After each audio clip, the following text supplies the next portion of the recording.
نکاح پڑھایا جا رہا ہے اور دولہا میاں اسٹیج پہ بیٹھے ہیں، ان کے آس پاس ان کے دوست اور بہنوئی جیسے لوگ بھی بیٹھے ہوئے ہیں، ساتھ ہی ساتھ مولانا بھی تشریف فرما ہے، اور ایسے میں اس کے سامنے فوٹوگرافر کی ایک ٹیم دولہا میاں اور اس پر اسٹیج پہ بیٹھے ہوئے لوگوں کی آڑ کیے ہوئے ہے۔ اور اس کے بعد کچھ تماشبین اور اکٹھا ہو جاتے ہیں، وہ دیکھتے ہیں کہ مولانا صاحب نکاح کیسے پڑھا رہے ہیں، دولہا میاں ہاں کیسے کر رہے ہیں، اور دستخط کیسے کیے جا رہے ہیں، اور نکاح نامہ کیسا ہے۔ ایک لمبی لائن لگا لیتے ہیں اور اس کے سامنے بیٹھے ہوئے معزز حاضرین جن کے لیے کرسیوں کا اہتمام کیا گیا ہے، انتظام کیا گیا ہے، وہ بیچارے دیکھ نہیں پاتے دولہا کدھر ہے، مولوی صاحب کدھر ہیں، اور نکاح کیسے ہو رہا ہے۔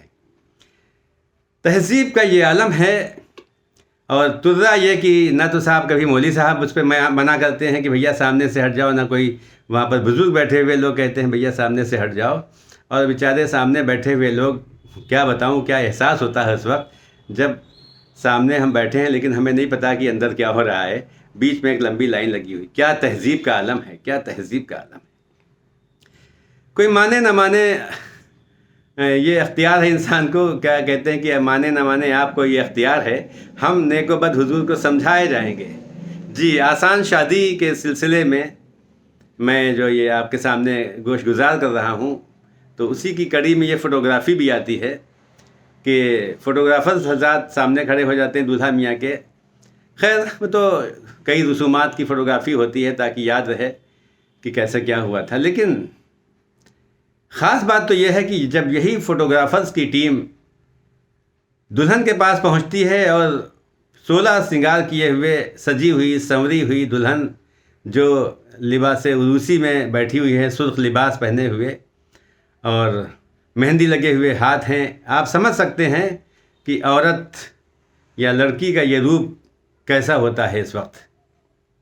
اور اس کی زیارت شوہر نامدار صاحب تو بہت بعد میں کرتے ہیں، سب سے پہلے فوٹوگرافر حضرات جو 100% تقریباً نامحرم ہوتے ہیں وہ کرتے ہیں، اور اس کے بعد ان کے ڈائریکشن میں فوٹوگرافی ہوتی ہے، اور دلہن صاحبہ بھی ماشاءاللہ آج کل کی لڑکیاں بھی اس میں چونکہ بڑا شوق رکھتی ہیں، لہٰذا خوب ادائیں دکھا کر، چہرے کو ٹیڑھا کر کے، ترچھا کر کے، گھونگھٹ کو ہاتھوں میں پکڑ کر، گھونگھٹ کو اٹھا کر، ننگے سر ہو کر، ہاتھوں کو مہندی لگے ہاتھوں کو سامنے کر کے اور پوز دیتی ہیں۔ جناب اعلیٰ، یہ تو بچیاں ہیں ہماری، آپ نے کبھی سوچا ہے کہ یہ فعل حرام ہے یا حلال ہے؟ للہ، برائے مہربانی کم از کم اتنا تو خیال رکھیے کہ ایک نئی زندگی کی شروعات ہو رہی ہے، بنیاد رکھی جا رہی ہے، اور بنیاد فعل حرام سے کی جا رہی ہے۔ گناہ ہے اس طرح سے نامحرم کے ساتھ میں پوز دینا اور اپنے آپ کو دکھانا اور بے پردہ ہونا۔ لیکن گناہ و عذاب کا خیال ہوتا تو جناب ہم اپنی شادیوں کو اتنا لیٹ کیوں کرتے، بہت سے بہانے بنا کر اتنی دیر میں کیوں کرتے؟ لہذا للہ اس کا خیال رکھیے، کم سے کم شوہر نامدار زیارت بعد میں کرتے ہیں، حجلہ عروسی کا مسئلہ تو بعد میں پیدا ہوتا ہے، شب زفاف بعد میں آتی ہے، لیکن فوٹوگرافر صاحب بہت قاعدے سے دلہن کی زیارت کر لیتے ہیں اور ہم لوگ کرواتے ہیں۔ غلطیاں ان بچیوں کی نہیں ہیں، سماج میں جو کچھ ہو رہا ہے وہی وہ کر رہی ہیں۔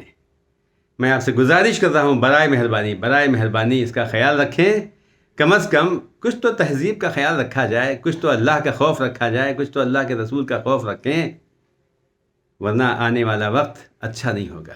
آج جب گورنمنٹ کوئی قانون بنا دے دیتی ہے، کوئی ادارہ اپنے کالج میں داخلے سے منع کر دیتا ہے کہ بے حجابی نہیں ہونا چاہیے اور ہر جگہ نماز نہیں پڑھنا چاہیے، یہ سب کیوں ہو رہا ہے؟ کیونکہ غلطیاں تو ہماری ہیں، ہم نے نماز کو ترک کر دیا، آپ جب پڑھیں گے تو روکا جائے گا۔ ہم نے حجاب کو ترک کر دیا، اس لیے لوگوں کی ہمت بڑھ رہی ہے۔ اگر شروع سے حجاب کیا ہوتا تو کیا مجال تھی کسی کو روک لیتا؟ لیکن ایسے موقعوں پر جب نئی زندگی کی شروعات ہو رہی ہے، برائے مہربانی شادیاں آسان بنائیے۔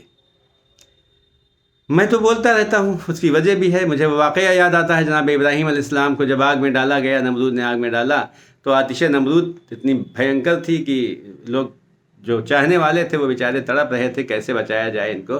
ایک چھوٹی سی چڑیا بڑی دور سے پانی لا کر اپنی چونچ میں حضرت ابراہیم کی اس آتش کدے کو، اس آگ کو بجھانے کی کوشش کر رہی تھی۔ وہ وہاں تک کیا پہنچتی؟ میلوں تک چڑیا نہیں پہنچ سکتی تھی، تو جہاں تک پہنچ پاتی تھی وہیں پہ پانی وہی بوند ڈال دیتی تھی۔ اس کی دوست سہیلیاں اور چڑیوں نے دیکھا اور کہا تم کیوں محنت کر رہی ہو، اتنی دور سے پانی لاتی ہو چونچ میں اور پانی یہیں گر جاتا، وہاں تک پہنچ نہیں پاتا۔ چڑیا مسکرائی، اس نے کہا میری بہنوں، مسئلہ یہ نہیں ہے کہ آگ بجھتی ہے میری لائے ہوئے پانی سے کہ نہیں بجھتی ہے، لیکن روز قیامت، روز محشر، جب ابراہیم کی مدد کرنے والوں میں کی لسٹ بنے گی تو اس لسٹ میں میرا بھی نام ہوگا، مجھے بھی ثواب ملے گا اس کا۔ تو میرا مقصد تو یہ ہے عزیزوں، میں بھی ایک چڑیا ہوں۔ ان گندی اور فضول رسومات کو ختم کرنے کے لیے میں میسج دے رہا ہوں، گزارش کر رہا ہوں کہ کم از کم کام ہو یا نہ ہو، لیکن روز محشر مجھے یقین ہے کہ اللہ تعالیٰ میرے اس عمل کو یقیناً جزا دے گا۔ آپ بھی پلیز مہربانی کیجئے، کوشش کیجئے۔ لوگوں کو نہیں منع کر سکتے، لیکن ہم تو یہ کر سکتے ہیں، کم از کم ہم تو یہ کر سکتے ہیں کہ فضولیات کو روکیں۔ اللہ نے کہا بھئی کلوا واشربوا ولا تسرفوا انہ لا یحب المسرفین، کھانا پینا نہیں منع کیا گیا، خوب کھاؤ خوب پیو، لیکن اسراف نہ کرو۔